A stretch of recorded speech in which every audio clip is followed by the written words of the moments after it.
In today's video, I'm going to show you how to set payload using Qdrant in N8n. If you're building automations with vectors and need to update metadata inside your Qdrant collections, this is a quick and useful workflow to know. We'll keep it simple and follow the exact steps so you can do it fast inside your own N8n workflow. If this video helps, make sure to hit the like button and subscribe for more N8n tutorials just like this. Alright, let's jump in.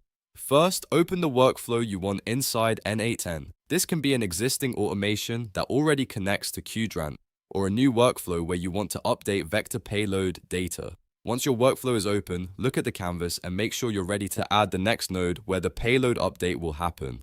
Next, go to the Nodes panel. This is where N8n keeps all the available integrations and actions you can use in your workflow.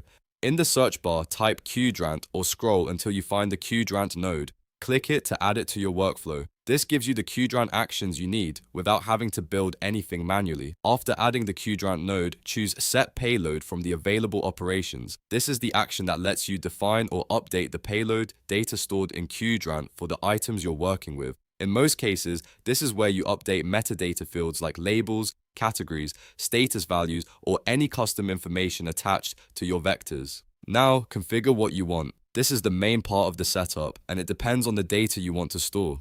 Enter the collection or target information required by the node, then define the payload fields you want to set. You can map values from earlier nodes in the workflow, use fixed text, or pass dynamic data depending on your automation. Take a moment to double-check the configuration before running the workflow. Make sure the right Qdrant collection is selected, the payload structure is correct, and the values you're sending are exactly what you want stored. If your workflow includes previous nodes, confirm that the incoming data matches the payload fields you're setting here.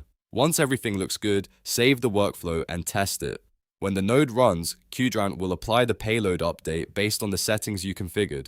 If something doesn't look right, go back and adjust the fields until the payload is being set the way you want, and that's it. You've now learned how to set payload using Qdrant in N8n. It's a simple process. Open the workflow, choose the Qdrant node from the panel, select Set Payload, and configure the data you want. If this video helped, please like the video, subscribe to the channel, and I'll see you in the next tutorial.